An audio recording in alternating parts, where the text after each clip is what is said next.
오늘 성경 본문은 요한복음 1장 1절에서 11절입니다. 사흘째 되던 날 갈릴리 가나에 혼례가 있어 예수의 어머니도 거기 계시고 예수와 그 제자들도 혼례의 청함을 받았더니 포도주가 떨어진지라. 예수의 어머니가 예수께 이르되 저들에게 포도주가 없다 하니 예수께서 이르시되 여자여 나와 무슨 상관이 있나이까?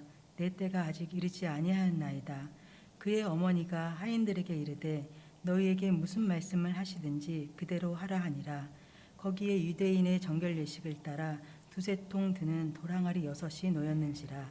예수께서 그들에게 이르시되 항아리에 물을 채우라 하신즉 아기까지 채우니 이제는 떠서 연회장어를 갖다 주라 하시며 갖다 주었더니 연회장은 물로 된 포도주를 맛보고도 어디서 났는지 알지 못하되 물 떠온 하인들은 알더라. 연회장이 신랑을 불러 말하되 사람마다 먼저 좋은 포도주를 내고 취한 후에 낮은 것을 내거늘 그대는 지금까지 좋은 포도주를 두었도다 하니라. 예수께서 이 첫 표적을 갈릴리 가나에서 행하여 그의 영광을 나타나심에 제자들이 그를 믿으니라. 이는 하나님의 말씀입니다. 하나님 감사합니다. 감사합니다. 제가 기도하겠습니다. 아버지 하나님, 오늘도 주의 말씀 앞에 저희들 겸손히 엎드리기를 원합니다.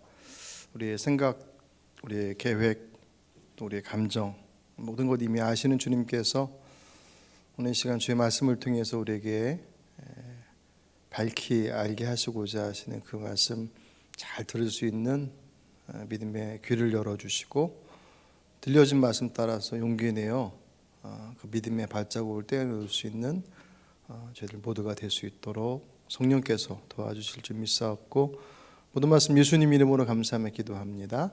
아멘. 한 주간 동안 잘 지내셨습니까? 네. 그래서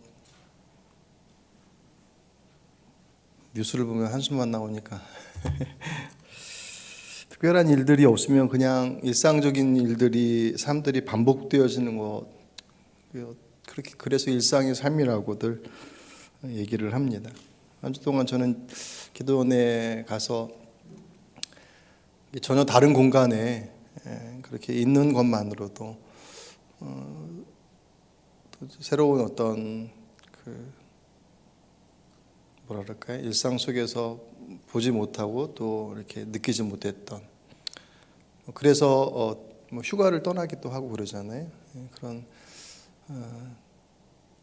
분주함들 속에서 휴가는 시간을 내서 그런 시간들을 구별해내는 것들이 대단히 중요한 그 자리라고 생각이 돼요. 갈 때마다 그런 생각을 합니다. 꼭 기도원이기 때문에라고 하는 어떤 특정한 공간이라고 하는 의미도 분명히 의미가 있지만 그것만이 아니라 그렇지 않더라도, 그래서 제 시간에 빠져서 제 월요일 날 여러분들 그 단톡방에다 이렇게 교회 단톡방에다가 글 짧게 올려놓고 나서 그 다음 글을 하나도 안 올렸죠.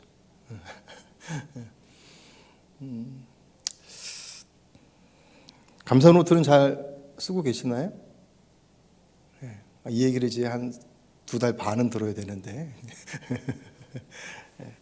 이게 잘 안 하던 것을 한다라고 하는 거, 이게 제일 어려운 게 매일매일 뭔가를 한다는 거거든요. 이게 재밌고 즐겁고 이걸 통해서 뭔가를 얻을 수 있어라고 하는 그런 내 안에서의 그런 이 움직임들이 있지 않고서는 뭔가를 매일매일 한다라고 하는 것은 쉽지 않은 일입니다. 게다가 이제 그 일이 감사할 거리를 좀 찾아서 하다 보면 억지로 이런 것까지 해야 돼 싶을 내용들도 감사의 제목으로 막 이렇게 끼워 맞히듯이 하는 그런 과정들도 있을 수 있으니, 생존 안 하다가 이렇게 찾아보려고 하니 그렇다고 매일 똑같은 거 쓸 수도 없고, 그러니까 막 찾게 되잖아요.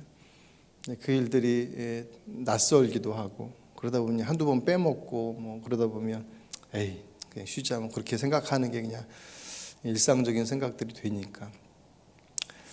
근데 우리 지난 그 추수감사절 저녁 기도회 하면서도 감사에 대한 말씀을 쭉 보면서, 감사는 진정한 감사는 어떤 환경으로부터 감사할 만한 내용들이 와서 반응하는 그런 감사이기보다는 감사는 태도라고 그랬죠. 그리고 선택이고 고백이라고 그랬습니다. 안경을 바꿔 끼는 거라고 그랬습니다. 그냥 내버려 두면, 그렇지 않고 내버려 두면 우리들의 감정이나 우리들의 생각들은 환경에 자꾸 휘둘릴 수밖에 없으니까 그것을 지켜나갈 수 있는 힘, 그건 다른 세상을 볼 수 있는 것은 그렇게 딱 우리들의 어떤 기준이나 태도들을 분명하게 하지 않으면 사실 쉽지는 않은 것 같아요. 그 이제 가장 극단적인 예가 그렇게 환경에만 주어진 것에 감사하는 것에 익숙해져 있는 삶은 심지어는 나병에서 고침을 받았음에도 불구하고 누가 생각하더라도 당연히 감사해야 될 것처럼 여겨지는 상황 속에서도 감사의 자리에 서지 못하는 지경이 되더란 말이에요.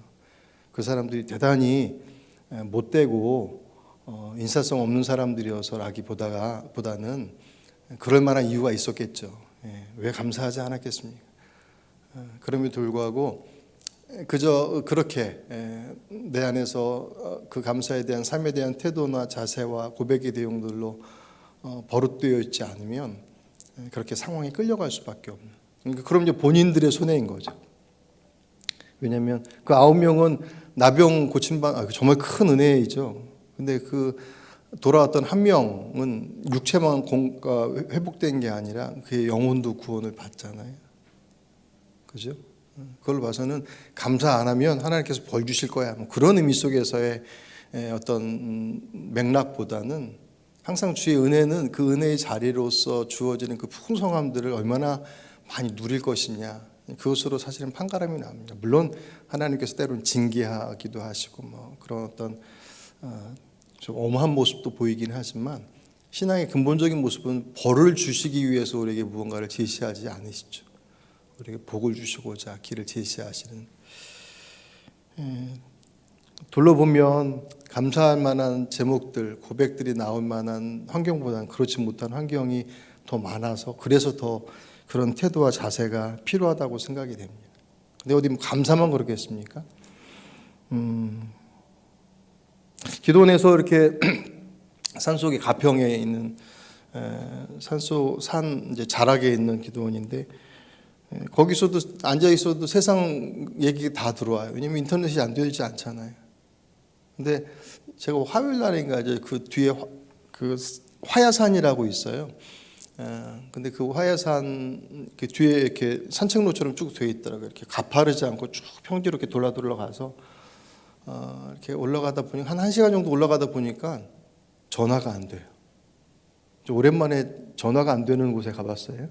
그렇다고 좀 꼭대기까지 올라간 것도 아닌데 그렇게 아예 통신이 두절되지 않는 한은 그냥 그 골짜기 안에서도 핸드폰 하나 딱 키면 미국 선거 결과가 민주당이 어떻게 되냐 공화당이 어떻게 되냐라고 하는 저 바다 건너 이야기까지도 손안에 다 들어와 있는 것이 이 세상인데 그냥 그 뉴스에서 우리 이렇게 주변을 둘러보면 우리가 지도자를 선택하는 것이 얼마나 어떤 지도자를 선택하느냐가 얼마나 중요한지에 대해서 뼈저리게 사실 느끼고 있지 않습니까? 뭐 여야 진보 보수를 떠나서 사실 큰 고민거리가 아닐 수 없습니다. 그 선택의 무게를 고스란히 지금 다 저나 여러분 국민들이 다 지고 있는 거잖아요. 기왕 됐으니 잘 하셨으면 좋겠는데 자꾸 이제 엇나가는 모습들이 보이니 근심하지 않을 수 없죠. 그래서 기도원에서 말씀을 준비하다가 요한복음 우리가 한 장씩 묵상하자고 그랬잖아요. 그러다 오늘 본문을 나누면 좋겠다라는 생각이 들었어요. 우리가 부활 감사절 말씀 볼 때 그 배경됐던 말씀이 데살로니가서 5장 16절로 18절 항상 기뻐하라 쉬지 말고 기도하라 범사에 감사하라 이는 그리스도 예수 안에서 너희를 향하신 하나님의 뜻이니라. 감사할 수 없는 상황이지만 감사의 제목을 찾고 고백하고 사는 것이 하나님의 뜻이듯 기뻐할 만한 상황들이 아니기에 더욱더 항상 기뻐하라고 하신 하나님의 뜻 앞에서 그 말씀 앞에서 우리 모습들을 좀 돌아봐야 되겠다라는 생각이 들더라고요. 그래서 오늘 본문을 같이 나누고자 했습니다. 바울이 데살로니가 전서에서만 데살로니가 교인들한테만 항상 기뻐하고 쉬지 말고 기도하고 범사에 감사하라고 얘기하지 않았어요. 빌립보 교인들한테도 항상 기뻐하라고 얘기하는데 빌립보 4장 4절에 보시면 주님 안에서 항상 기뻐하십시오. 다시 말합니다.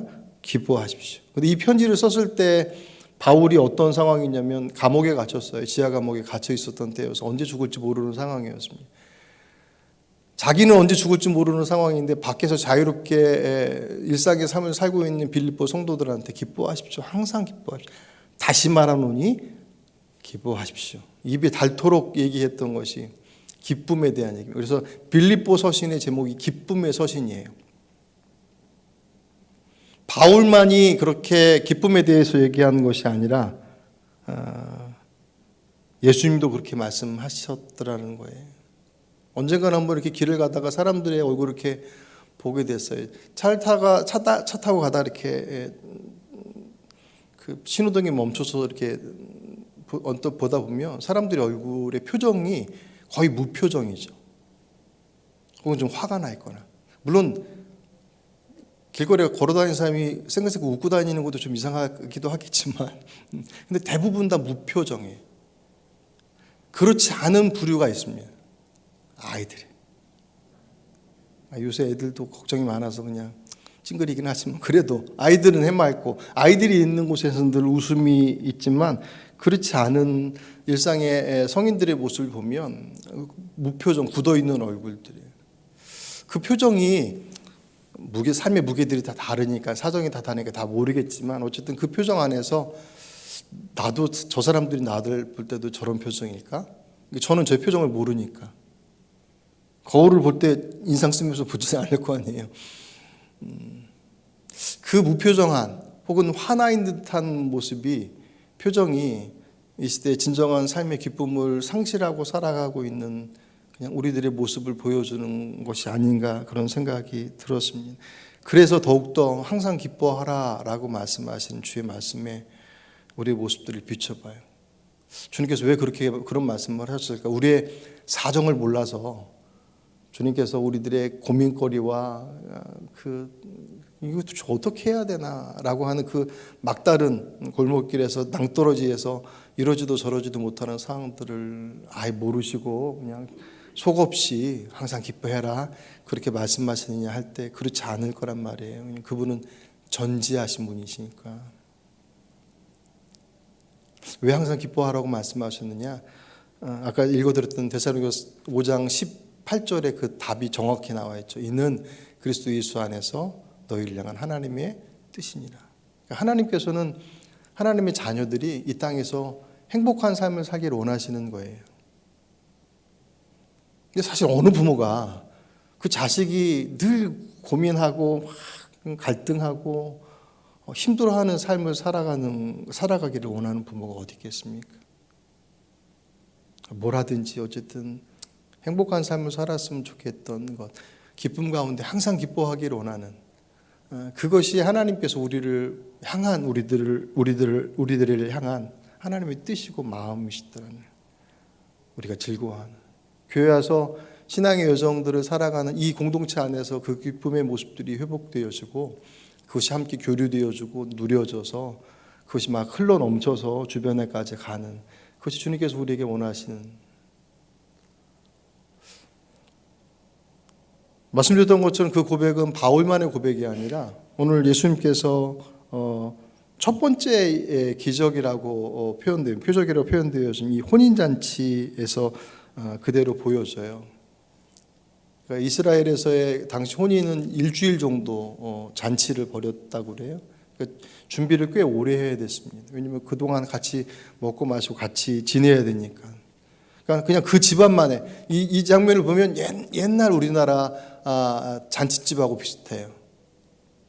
어느 집에서 결혼식이 있다고 그러면은 그냥 그 집만 결혼식이 아니라 그 마을이 그냥 잔치 분위기잖아요. 그런 것처럼 이스라엘은 일주일 동안 그 일을 했으니까 음식 준비부터 해서 뭐 포도주, 그러니까 워낙 어려운 삶을 살고 있었던 이스라엘의 상황이었었기 때문에 그날은 오랜만에 고기 먹고 포도를 기르고 있지만 포도주를 마음대로 먹을 수 없는 그 정도의 어떤 어려운 상황들이었기 때문에 그날은 그들 모두에게 기쁨의 날이고 즐거운 날이었습니다. 주님께서 그곳에 함께 가셨어요. 주님 그 혼인잔치집에 가셔서 어떤 모습을 하고 계셨을까요? 그 자세 딱 잡으시고 고민거리는 사람과 그렇게 그러셨을까요? 주님께서 아마 그 안에 함께 그 즐거워하고 오랜만에 음식도 먹고 함께 나누는 그 기쁨의 자리에 주님께서 함께 동참하셨을 거예요. 그러니까 사실 우리 신앙에 있어서 자꾸 잊어버리는 것이 주님의 이런 모습이에요. 주님께서 항상 기뻐하시고 즐거워하시고 외국 사람들이 밖에 다른 외국의 그리스도인들이 예전부터 그랬지만 한국 교회를 보면서 괄목할 만한 성장과 부흥을 이루는 것에 대해서 깜짝 놀랐지만 우리 안에 있는 모습을 보면서 이상하다고 생각한 것 중에 하나가 왜 한국 기독교인들은 십자가는 믿는데 부활을 안 믿는 것 같냐고 그런 얘기를 한다고 그러잖아요. 그러니까 십자가를 믿는다는 건 우리들의 죄 문제에 대한 것들을 하나님 앞에 가지고 나오니까는 그 안에는 결단, 다짐, 그런 회개의 통회의 눈물, 그런 것들이 있잖아요. 그게 필요 없다라는 게 정말 중요하잖아요. 그런데 그것은 있는데 정작 부활의 기쁨을 누리고 있는 그리스도인 별로 없더라는 거예요. 그건 대단히 중요한 사실은 통찰이에요. 십자가 없이 부활이 없겠지만 부활 없는 십자가는 그 의미를 완성할 수 없는 거죠. 그렇게 본다면 우리들 안에서 신앙의 여정들이 정말 기쁨 가운데, 즐거움 가운데, 행복함 가운데 이루어져야 하는 것은 사실은 우리에게 있어서 대단히 중요한 신앙적 열매 중에 하나입니다. 그냥 우리가 생각해보더라도 예수 안 믿다가 예수 믿고 난 이후에 있는 변화들 중에 하나, 진짜 주님을 영접하고 나서 있는 변화들 중에 하나가 진짜 기쁨이 무엇인지를 그제서야 알게 되는 경험들을 하거든요. 예전에는 뭐가 있어야지 좋았어요. 그게 재정적인 안정이 됐던 아니면 사회적 사람들의 인정을 받는 자리가 됐던 뭔가 사람들이 볼 때 괜찮네라고 하는 것들을 소유할 때 기쁨, 즐거워하고 행복하다고 생각을 했었는데 주님 만나고 나서 보니까 그거 없이도 행복하다는 걸 알게 되는 거예요. 그러니까 괜히 희죽희죽 웃고 다니는 게 다른 이유가 아니거든요. 내 삶 자체가 감사함으로 고백되어지고 그 안에서 주신 아까 그 찬송의 고백 찬송가 429장 이미 내게 주신 복이 있음을 그분을 통해서 깨닫게 되고 확인하게 되니까 그 날들이 즐거워질 수밖에 없는 거죠. 더 풍성한 것들을 주셔서 감사의 고백을 이루는 것만이 아니라 어쨌든 그 상황 속에서 주님께서 그 잔치집에 즐겁게 함께 하시는 그 상황 속에 문제가 발생하는 그 장면이 오늘 기록이 돼 있잖아요. 포도주가 떨어졌다라는 거는 그냥 음료가 떨어진 수준이 아니에요. 그는 그냥 음식의 가장 중요한. 제가 이 본문을 찾으면서 어느 그 목사님이 이제 해설해 놓은 것도 봤더니 비유를 저기를 드시더라고요. 이건 전라도에서 잔치를 할 때 홍어회가 빠진 것과 똑같다. 진짜로 그래요. 예. 제가 청주에서 부목하면서 신방을 각지로 다니면 광주 전라도 쪽으로 가면 장례식장을 가면 거기에 나오는 가장 기본적인 음식 중에 하나가 홍어예요. 삭힌 홍어. 그거 없으면 이거 아니에요. 그런 것을 비유로 해서 포도주가 없으면 마치 그런 것이다. 잔치의 메인 메뉴가 없어진 것과 똑같다. 오랫동안 준비하는데 지금처럼 어디가 편의점 가서 사올 수 있는 그런 것들이 아니라 그 담그는 시간과 어떤 양도 그렇고 그러니까 그것이 떨어졌다라고 하는 것은 사실 심각한 잔치에 문제가 발생한 그 상황 속에서 마리아가 예수님께로 와서 이거 좀 어떻게 해야 되지 않냐고 요청을 하죠. 예수님께서 무슨 말 하십니까? 아직 제 때가 아닙니다라고 거절하십니다. 그러니까 묘한 긴장 관계가 있어요. 근데 마리아가 그 얘기 듣고 나서 그래? 그럼 어쩔 수 없지. 그렇게 하지 않고 하인들한테 예수님께서 무슨 말씀하시든 그대로 해라 라고 또 배수의 진을 쳐요. 안 가고. 예수님께서 그것을 이제 들어주시죠. 어떻게 보면 그 이야기는 그냥 이렇게 쭉 지나가는 이야기처럼 예수님께서 그렇게 들어주셨구나라고 하는 것처럼 이렇게 지나갈 수 있는 것으로 보여지기도 하지만 사실 가만히 생각해 보면 예수님한테 이런 거를 부탁해도 되나? 예수님의 능력이 잔치집에 포도주가 떨어졌다, 포도주를 좀 공급해달라고 할 만큼 그 정도를 요청해야 될 그런 수준이니까 마치 그 알라딘에 보면 그 알라딘 램프 있죠, 진이 이렇게 문지르면 나와서 막 들어주는 것처럼 마치 예수님의 수준을 마치 그 정도로 생각하는 것처럼 표현되어져 있는 주님께서 이런 것까지 하셔야 돼라고 생각될 만한 모습이 사실은 그 잔치집에서 포도주가 떨어진 문제를 예수님께로 가져가서 해결해 달라고 하는 마리아의 모습 속에서 사실은 보게 되죠. 주님께서 그 얘기를 가만히 듣다가 망설이시다가 그 얘기를 이제 들어주시잖아요. 응답을 해주시는데 그 결과는 자칫 엉망이 될 뻔한 잔치집이 더 풍성해진 것으로 바뀌어집니다. 그것을 요한은 11절에서 이렇게 표현했어요. 예수께서 이 첫 표적을 갈릴리 가나에서 행하여 그의 영광을 나타내시며 제자들이 그를 믿으니라. 아멘. 그러니까 이 첫 표적, 이 표적이라는 단어가 예수님이 어떤 분이신지를 드러내시는 기적이에요. 그 일반적인 기적이 아니라 물이 변해서 포도주가 됐다는 것은 기적이 틀림없어요. 물이 숭늉이 되고 그런 것이 아니라 완전 화학적 변화를 일으켜서 전혀 다른 물질로 바뀌었단 말이죠. 그것은 기적에 틀림없어요. 근데 그냥 그것은 놀라운 기적 수준이 아니라 예수님이 어떤 분이신지를 알리시고자 하시는 그런 기적이에요. 특별히 구별된 그 첫 번째. 그러니까 이 사건을 통해서 예수님께서 왜 이곳에 오셨는지를 보여주시는 대단히 중요한 사건이라는 거예요. 근데 여러분, 그것 때문에 주님은 우리의 인생을 물과 같은, 물이 중요하지 않아서가 아니라 물과 같은 인생을 포도주와 같은 인생으로 바꾸시는 것이 하나님 주님께서 하신 일이다. 죽을 인생을 영원한 삶으로 바꿔놓으시는 리모델링이 아니라 개가천선에서 마음 다시 잡고 그래 한번 잘 살아봐야지 라고 하는 것이 예수 믿는 일이 아니라 죽음에서 생명으로 물이 포도주가 되는 것처럼 완전히 바뀌어지는 사건이 주님을 통해서 이루어지는 것이다. 그 사건을 그 주님의 일하심을 이 포도주 이 혼인 잔치집에서 포도주가 떨어진 사건을 통해서 보여주신 것이라고 표현하지만 사실 이 말씀 보면서 그런 생각이 들었어요. 굳이 거기까지 가지 않더라도 아까 말씀드렸잖아요. 주님이 그 대단한 능력을 가지고 물을 포도주로 바꾸셔?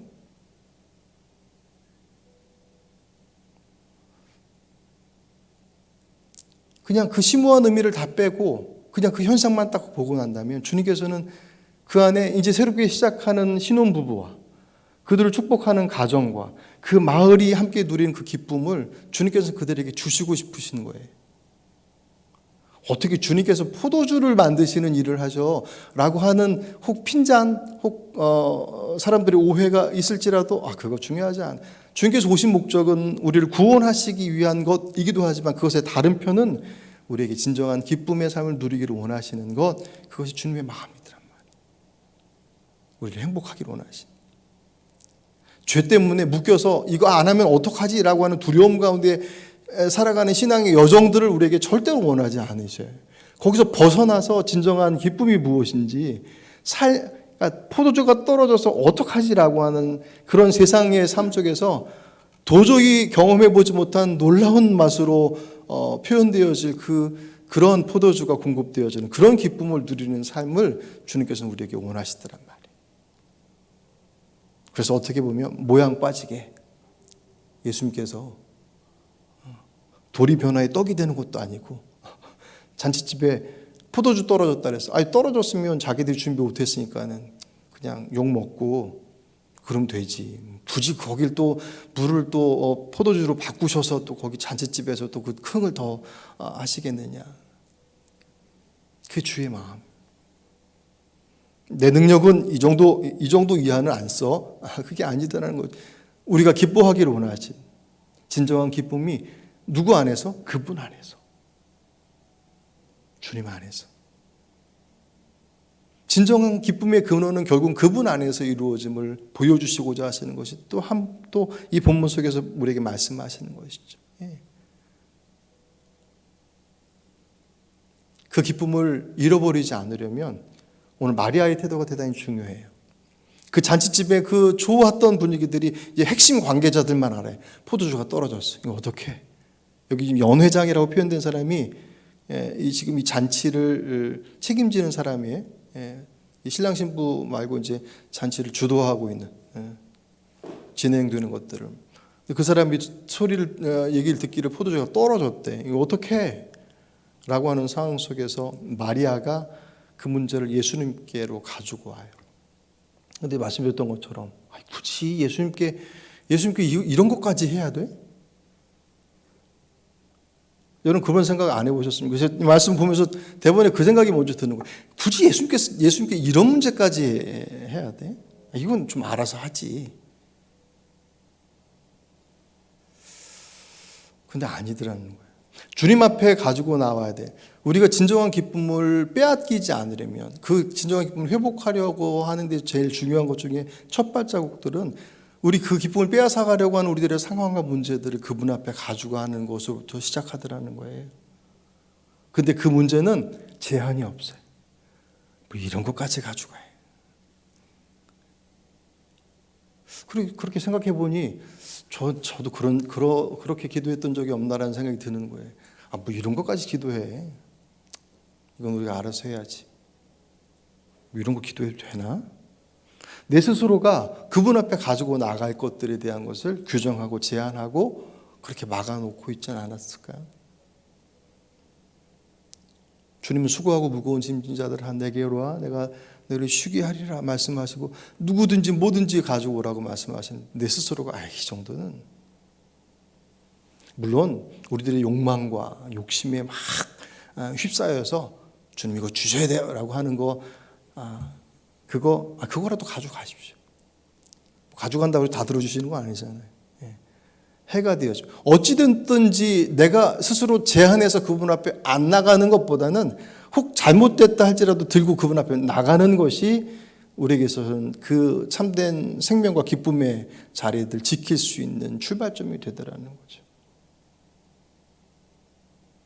그랬던 경험도 있잖아요. 제자들이 예수님과 함께 여러분 아시는 것처럼 갈릴리 호수 건너다가 그 밤늦게 풍랑 만나가지고 거의 막 죽을 똥말똥 막 그렇게 하는데도 예수님은 백고물에서 베개 이렇게 주무시고 계셨다 그랬잖아요.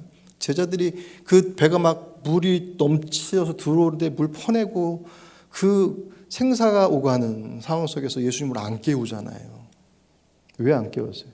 곤히 주무시라고? 예수님 깨워도 소용없다고 생각하는 거죠. 자기들은 그래도 어부고 예수님은 목수 출신인데. 꼭 굳이 그런 구분을 하지 않더라도 그들의 생각에 이 상황은 우리가 해결해야 될 거야. 예수님께서 하실 수 있을까? 뭐 그런 생각의 여지도 없이 그들의 생각 속에서는 빨리 물 퍼내야지 살려면. 그러다 결국은 예수님 찾잖아요. 언제요? 도저히 어떻게 할 수 없는 상황이 됐으니까 그때서야 주님을 흔들어 깨웁니다. 예수님께서 일어나시고 나서 아무 일 없다는 듯이 싹 상황을 해결해 주시잖아요. 그 장면하고 똑같은 거예요. 내 안에서 그분 앞에 나갈 것과 나가지 않을 것을 스스로가 제한하는 것은 어리석은 일입니다. 그게 혹 우리 안에서 욕심의 덩어리일지라도 그분 앞에 가지고 나갈 때 주님께서 때로는 수정해 주시더라는 거죠. 그 마리아가 그 일들을 이루고 난 이후에 첫 번째 난관에다 부딪힌 게 주님께서 거절하시잖아요. 아직 제 때가 아닙니다. 여러분 주님께서 이때 거절하신 것은 아직 내 때가 되지 않았다고 말씀하신 것은 주님의 때는 우리가 필요하다고 오는 게 아니에요.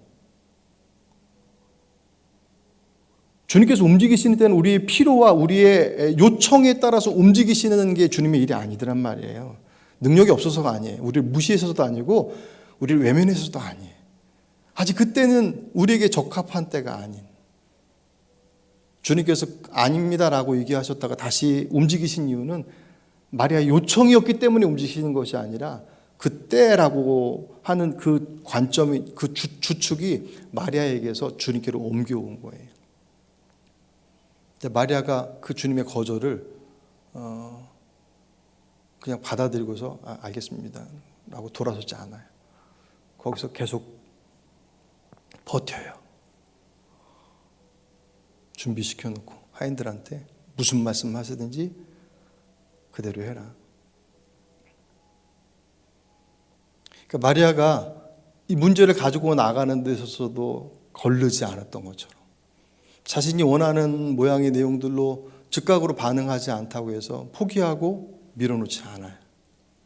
어찌 보면 하나의 단순한 사건의 그냥 한 번, 두 번의 행동처럼 보일 수도 있겠지만 우리들이 주님 앞에 섰을 때 우리에게 어떤 자세가 필요한지에 대한 부분들을 분명하게 보여주신다라고 생각이 돼요. 때로는 우리가 원하는 때에 구했던 내용들이 원하는 때와 원하는 방식과 원하는 모양이 아니라고 하는 것 때문에 돌아설 때가 사실 많이 있거든요.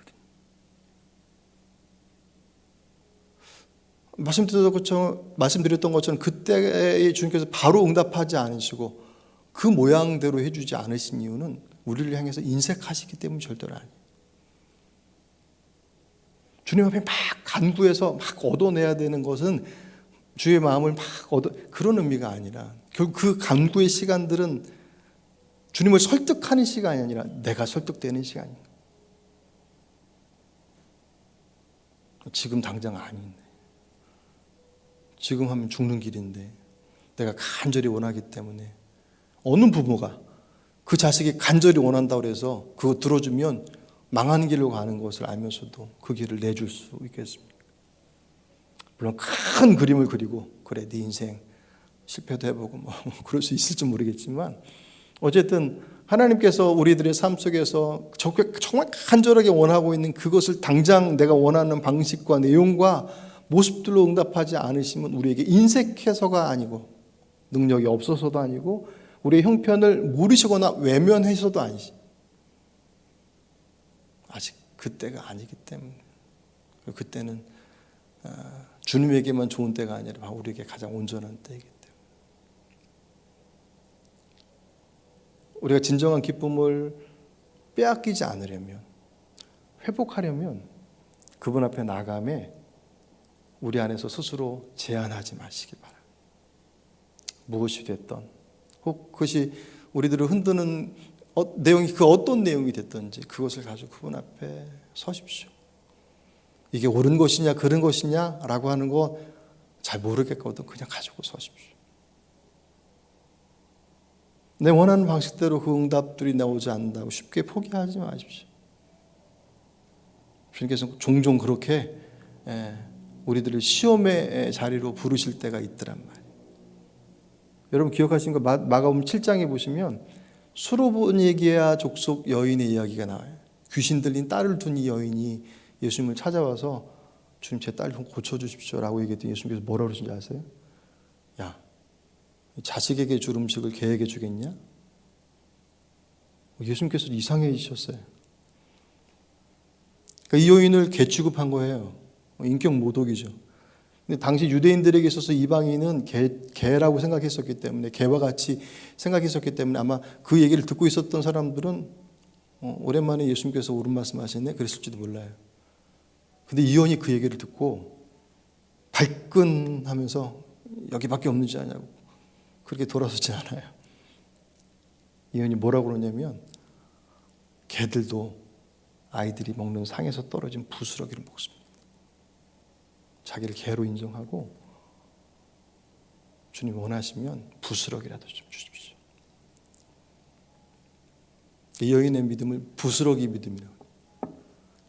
부스러기. 근데 믿음이 얼마나 크면 부스러기라도 가지고 있으면 문제될 게 없어요. 그때 예수님께서 그 여인의 말씀을 듣고서 집에 가라. 이미 귀신에 노임받았다라고 말씀하십니다. 이 여인이 만약에 자기 자존심 내밀거나 여기밖에 없겠냐고 자신이 원하는. 왜냐하면 원래 예수님은 그런 분이 아니셨잖아요. 예수님은 늘 약자 편이셨고 찾아오는 이들을 외면하지 않으시고 오히려 찾아가셨던 분이에요. 그런데도 불구하고 그날 이상하게 그렇게 삐딱하게 나오시는, 자신이 원하는 방식과 원하는 모양으로 응답하지 않으신 주님을 맞대했을 때, 그리고 그 모습이 나를 외면하고 그리고 무시하고 그렇게 인격모독적인 모습들로 보이시더라도 이 여인이 그 자리를 물러서지 않아요. 간절하기 때문에? 아니, 간절하더라도 다 예수님 붙잡지 않아요. 간절해서 튕겨져 나가는 사람도 있어요. 그 여인은 그거는 알았던 거죠. 내가 개가 될지언정 부스러기라도 얻을 때 그것이 내 아이를 고칠 수 있다라고 하는 그분을 향한 마음이 있었기 때문에. 우리에게 진정한 기쁨을 잃지 않으려면, 또 회복하려면 마리아가 가지고 있었던 제한하지 마십시오. 포기하지 마십시오. 그것이 시작점이 되어져서 오늘 본문에 등장하는 또 한 부류의 사람이 하인들이에요. 이 유명한 이야기잖아요. 이 이야기에서 항상 이제 대두되어지는 이 하인들의 역할이 대단히 중요하거든요. 근데 하인들의 입장에서 본다면 사실 그렇게 녹록치 않아요. 왜냐하면 지금 잔치집 분위기가 지금 위태위태한데, 지금 관계자들만 알고 있는데 예수님께서 그 정결례, 손 닦는 거예요. 발 씻고 하는 그 물을 담아두는 항아리, 큰 여섯 항아리, 거기에다가 물을 가득 채우라고. 그리고 나서 가득 채운 물을 떠서 연회장이라고 하는 그 잔치 진행자에게 갖다 주라고. 그 얘기를 또 갖다 주면 이 하인들 무슨 생각으로 갖다 줬을까요? 잘못하다가 욕 바가지로 먹는 건데, 지금 분위기 살벌해지고 있는데 장난하는 것도 아니고 다른 물도 아니고 먹는 물도 아니고 손 닦는 물을 가져다가 지금 갖다 준다라고 하면 그 모든 원망을 그 하인들이 받을 수도 있잖아요. 그래서 이 본문을 볼 때 그런 생각이 들어요. 도대체 이 하인들 무슨 마음이었을까? 그런데 요한은 이 이야기를 기록하면서 이 하인들이 어떤 마음이었느냐에는 전혀 관심이 없어요. 그냥 예수님 말씀대로 떠다가 그러니까 항아리에 채우라고 그래서 가득 채우고 갖다 주라 한 말씀대로 갖다 주었더라. 순종은 어떤 마음이냐 되게 중요해죠. 정말 믿음을 가지고 순종하는 거 중요해요. 갈등하다가 순종할 수도 있습니다. 때로는 억지로, 마음은 아닌데 그냥 죽었다 셈치고 그냥 그렇게 할 수도 있습니다. 마음은 다 달라요. 근데 순종의 핵심은 어떤 마음으로 가느냐보다 더 중요한 것은 발길을 떼어 그 길로 가는 데 있다는 거예요. 이해를 요구하지 않아요. 주님의 말씀이라면 그게 다른 사람들 속아서 뭐 그렇게 아무 생각 없이 움직이라는 것이 아니라 이게 주의 말씀이라면 내 마음이 흔쾌하게 움직이던, 믿음이 작동되어서 막 큰 꿈을 꾸면서 이거 갖다 주면 잔치집이 진짜 좋아지겠지, 그런 원대한 꿈을 가지고 갖다 줘도 상관없고, 뭐 하는 거야 이게? 라고 하는 것으로 갖다 줘도 상관없어요. 요한이 주목하는 것은, 성경에서 주목하는 것은 순종은 그것을 말씀을 듣고 그냥 그대로 가져가는. 저는 이번에 그 말씀이 보이더라고요. 우리에게 있어서 내가 어떤 마음으로 주 앞에 서느냐는 정말 중요한 것은 맞아요. 하지만 우리의 마음의 여부가 주님의 뜻을 이루는 데 있어서의 핵심의 내용들 아니더라는 거예요. 주께서 원하시는 것은 네가 좀 불편하고 네가 좀 한쪽으로는 좀 구린 데가 있고 의심의 눈초리 이게 진짜 될까 말까 그런 마음일지라도 주의 말씀이니까 제가 가겠습니다 라고 하는 그것을 원하시고 그것을 통해서 주의 일들을 이루시더라는 거예요. 얼마나 감사해요. 만약에 주님께서 우리의 마음을 훤히 들여다보신 그분께서 야, 넌 안 되겠다, 넌 자세가 안 됐다, 그런 마음 가지고 뭐가 되겠냐 라고 만약에 우리의 마음의 잣대를 들이미셨다고 한다면 뭐가 응답되겠습니까? 때로는 억지로, 때로는 그냥 아무 생각 없이 주의 말씀이니까 그렇게 그 길에 들어설 때 주님께서 우리에게 그 길을 이룸의 기쁨이 무엇인지를 알게 하십니다. 오늘 본문을 통해서 이 기적의 현장 속에서 가장 선명하게 이 기적을 목격한 사람이 누구라고 그래요? 이 하인들이에요. 오늘 본문 9절, 11절. 9절이요, 9절.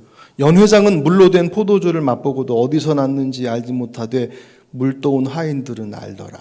아멘. 예. 그들은 알죠. 그들은 그냥 시킨 대로 했을 뿐이에요. 그런데 그 갈등이 있을 수도 있죠. 근데 그들은 그 현장에서 가장 그 기적에 가장 가까이서 가장 선명한 증인이 되었습니다. 진정한 기쁨의 회복은 그분의 말씀을 따르는 것으로 완성되었습니다. 왜냐하면 그분 앞에 진정한 기쁨이 있기 때문에.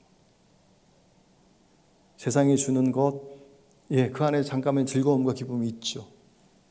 영원하지 않기 때문에 그것은 우리에게 또 다른 결핍을 줄 수밖에 없습니다.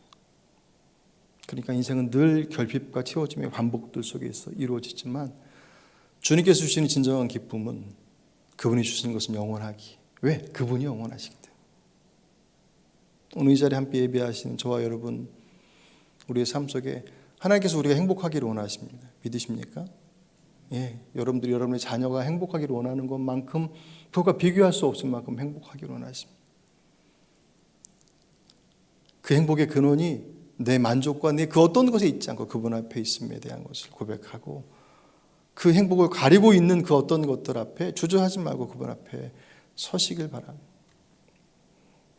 그리고 그 속에서 주시는 말씀이 있다고 한다면 그 길을 따라 걸어갈 때 주께서 주시는 또 주님의 뜻인 항상 기뻐하라 라고 하시는 그 말씀이 그냥 속도 모르고 남의 속도 모르고 늘 주님께서는 그런 말씀만 주셔 라고 하는 그런 철없는 말씀이 아니라 내 안에서 정말 기뻐할 것 건덕지 하나도 없는 그 삶의 곤란 속에서도 진정한 기쁨의 그 가치들을 상실하지 않고, 그리고 이 기쁨은 늘 그렇잖아요. 감사가 나 혼자 좋아 끝나지 않고 내 주변에 있는 이들을 함께 풍성하게 이끌어가는 것처럼 오늘 이 잔치집에서도 그 기쁨이 그 한 사람 부부만이 아니라 그의 가정과 그 공동체가 마을 공동체가 기쁨 가운데 있었던 것처럼 진정한 기쁨을 상실해가는 이 시대들 속에서 우리를 통해 누리는 그 기쁨이 이 땅에 흘러 넘쳐지는 그런 복된 일들을 감당해낼 수 있는 오늘 저희 여러분 되시길 주의 이름으로 축복합니다.